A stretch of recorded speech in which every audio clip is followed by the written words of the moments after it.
sih terkini kondisi dari sang suami sendiri sekarang sudah sejauh mana penyembuhannya?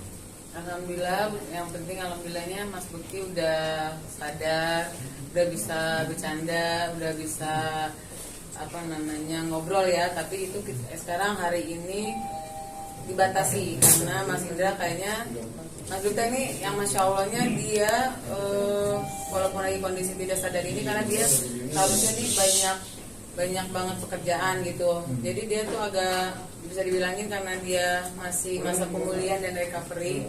Jadi dia masih ngelantur cara ngomongnya dan pikirannya gitu. Jadi sometimes dia ngomongin suatu hal yang masa lampau bukan masa sekarang gitu. Jadi kadang lagi tidur tiba-tiba dia bangun kayak nyopot ada di jari itulah ya buat tensi. Terus kayak gitu dia bangun, bener-bener aku harus kerja jam berapa dia bilang gitu, jam 2 begitu dia mau kerja karena dia tahu hari ini dia harus kerja gitu. Terus jadi dia masih keinget tentang jadwal kerjaannya itu. Ya betul. Terus kayak gitu jadi ada flashback yang dia kadang ngomongin tentang masa kecilnya. Sometimes dia kayak cuma kayak bangun ini di mana gitu, cuma ini di mana, ada di ruangan mana. Jadi memang karena karena operasi ini Mas Bukti juga jadinya ada memori yang dia ulang lagi perlahan-lahan dari dulu sampai sekarang. Jadi bisa dibilangin dia agak kurang bisa mengingat yang sekarang ini, jadi tidak bisa di-push. Dan hari ini doain aja Mas Indra agak menurun menurun kesehatannya gitu. Jadi dia bisa dibilangin karena kelelahan, jadi tensinya jadi agak naik, terus pendarahan juga di saraf pembuluh darahnya itu jadi agak banyak lagi gitu. Jadi hari ini sangat jadi aku juga cuma datang ke kamarnya, cuma banyak diem. Kalau dia mau makan, aku cuma bangun untuk makan. Habis itu kita masukin obat untuk cepat dia tidur. Jadi alhamdulillah gitu, ini malam ini karena masih dibawa infus juga, jadi tensinya balik lagi gitu. Jadi ini benar-benar lagi masa, kalau bisa dibilangnya ini penyakit yang memang kritis gitu buat Mas Bukti gitu. Jadinya saat ini sih keadaannya lagi kayak gitu. Sempat dengar juga kabar bahwa penglihatannya sedikit menurun, itu seperti apa? Menurun itu bisa dibilangnya sebenarnya karena habis lagi operasi kemarin gitu. Jadi kayaknya ini sih besok kita baru mau cek lagi di MRI lagi. Sebenarnya harusnya besok tuh MRI kapasitas operasi itu gimana gitu. Tadi kan karena ada pendarahan dan aku juga kayaknya mau ngecek bagian matanya karena dia ngerasa hari ini kok buram dan bagian palanya sakit gitu. Jadi besok tuh mau di MRI. Jadi buram itu kayak dia sebenarnya bisa ngelihat tapi ngelihat orang tuh buram gitu. Jadi masih kenal dulu itu siapa. Terus itu diraba, terus dia bercanda. Dia nggak kenal sama orang ini. Dia sebut itu seharusnya Nana, tapi dia jadi Nani gitu. Tapi dia bercanda, terus aku bilang itu Nana sayang, aku bilang gitu. Kita tahu lah, masa aku dikasih tahu gitu. Alhamdulillah semua di ruangan ini dokter-dokter semua suster tuh happy sama Mas Bukti. Walaupun kayak gitu dia tuh tetap Mas Bukti yang seperti dulu gitu ya. Luar biasa, walaupun masih semangatnya dia masih luar biasa gitu. Jadi aku juga harus di depan dia harus kuat dan nggak boleh liatin aku nangis karena saat ini dia butuh aku gitu. Dan aku bersyukur banget walaupun dia buram, dia nggak bisa mengingat masa yang sekarang ini gitu, tapi dia masih ingat aku gitu, masih dia momen-momen sama aku tuh dia inget banget gitu. Walaupun saya awal-awal aku ngambek gimana itu dia bawa nangis gitu. Terus dia bilang aku tuh sayang banget sama tuh cewek. Terus kata teman aku, sahabat aku, siapa namanya, Lila Dita, wanita paling aku cinta, kata dia bilang gitu. Terus buat aku itu aku bersyukur banget karena yang lainnya mereka masih meraba-raba gitu ya. Alhamdulillah, makanya aku berusaha banget. Kenapa aku juga tidak mau memposkan wajah suami aku karena memang bukan untuk saat ini gitu, karena keadaannya juga masih kritis dan aku nggak sanggup aja untuk ngeliat pos suami aku. Jadi aku cuma ngupdatein keadaan dia tuh lewat tangan sometimes gitu. Nanti kalau memang gitu nanti aku mungkin aku bisa kasih cuma suara-suara dia yang bisa memperlihatkan kalau dia tuh kalau untuk suara semangatnya itu masih luar biasa. Cuma sekarang ini dokter pun bilang Mas Bekti itu semangatnya luar biasa. Sampai tadi itu tensi dia sempat naik juga karena sakit kepalanya itu. Dia slow banget tuh, yang kayak jangan pusing dong, minta obat dong gitu. Jadi itu buat dia, tapi buat para keluarganya ini tolong dijaga banget, kata dia bilang gitu. Jadi aku cuma ngadepin dia, kenapa Bun? Oke, aku bilang gitu. Tapi kita keluarga tetap harus menjaga informasi-informasi yang ada dari dokter gitu. Cuman kalau untuk sensorik dan motoriknya udah Alhamdulillah bersyukurillah. Kalau untuk dari tangan, kaki, semua tuh sampai dokter, ayo coba tangannya, ayo kayak tendangannya, semua sampai kan kita sampai dicek jantung semua gitu, semua alhamdulillah. Karena tuh masalahnya cuma dia ngerasa pusing banget palanya, terus apalagi palanya sama mata sih yang masih aku worryin gitu. Jadi itu yang masih, karena palanya itu sakit karena dia masih ngeluarin darah gitu. Karena dia tuh kalau ngomong saking antusiasnya itu yang bikin dia juga tensi agak naik gitu. Karena dia ngomong tuh sambil mikir, tidur aja bisa-bisa kebangun kaget cuma ngomongin hal nggak penting, bukan nggak penting Bu.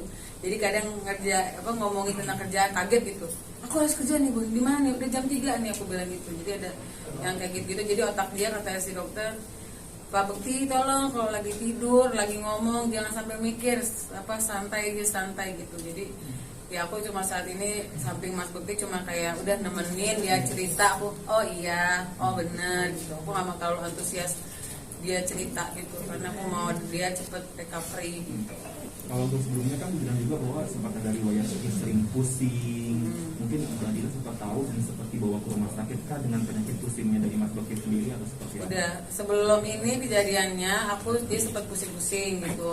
Terus karena ini memang berawal tuh dari dia kerjaan ini malam, paginya dia harus siaran, tidurnya sangat kurang buat aku. Dia cuma 2 jam, 3 jam.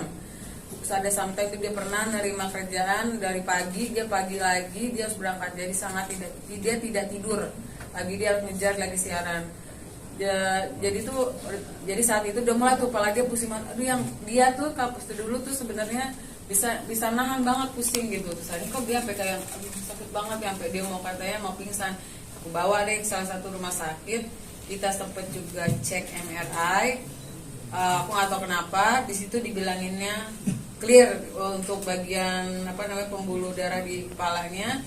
Tapinya ternyata di sini sampai dia jatuh pingsan ini, di sini ternyata kok dia ada gitu. Aku juga agak aneh gitu. Nah terus semuanya dia malah cuma dibilangin saraf kejepit bagian ini, katanya ada saraf kejepit sampai di kaki.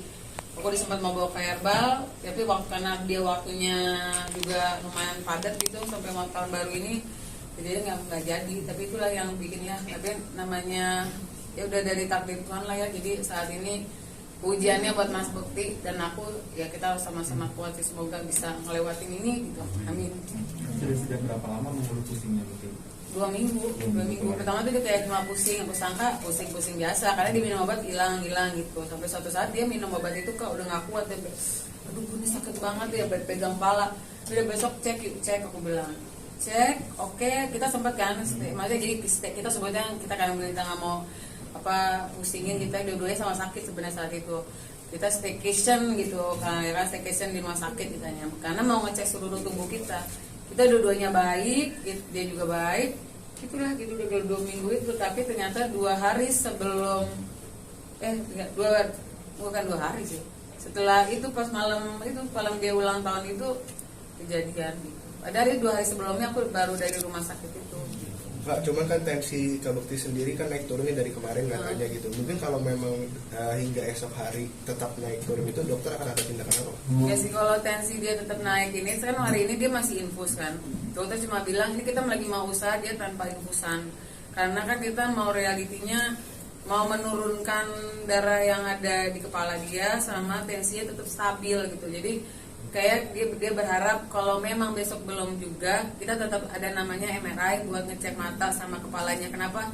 Untuk melihat kapasitas maksudnya pendarahan di kepalanya ini berkurang atau bertambah. Semoga ya mohon doanya semoga besok Mas Bekti amat berkurang gitu, matanya tidak ada apa-apa gitu. Jadi kalau memang habis itu dia memang keputusannya masih belum, sepertinya akan ditambah lagi masa dia di ICU, apakah sebenarnya kayak gitu. Kembali yang bikin Maria tegar tidak seperti ini setelah juga pulang ke rumah aku dan menjadi suami setiap waktu.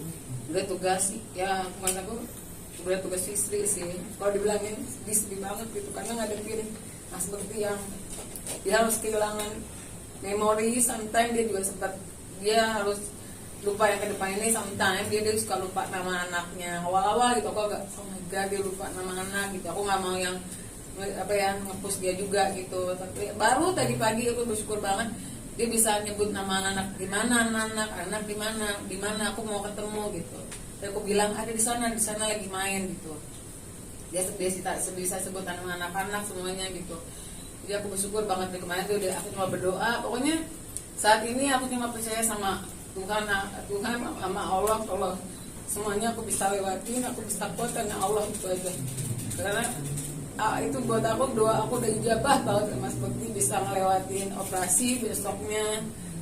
Mas Bekti ini kayak mukjizat banget, dia bisa besoknya bisa sadar dan dia bisa ngenalin aku, bisa dan benar-benar kayak Mas Bekti yang apa adanya gitu. Terus ya cuma dia short memory aja gitu, jadi bisa ngulang-ulang semua perkataan dan aku harus sabar ngulang lagi gitu. Jadi aku lagi mau mencoba untuk biar dia nggak mikir lagi saat ini gitu. Jadi aku jadi ngejauhin semua TV, semua handphone. Jadi HP itu dia nanya, karena saat kejadian itu kan dia megang handphone, kata dokter emang gitu. Jadi dia nanyain handphone itu karena saat kejadian lagi megang handphone, lagi kerja. Jadi itu yang dia pikirin, kerjaan, handphone. Jadi aku bilang, handphonenya mana? Handphone aku mana? Mati, dicas. Aku bilang gitu.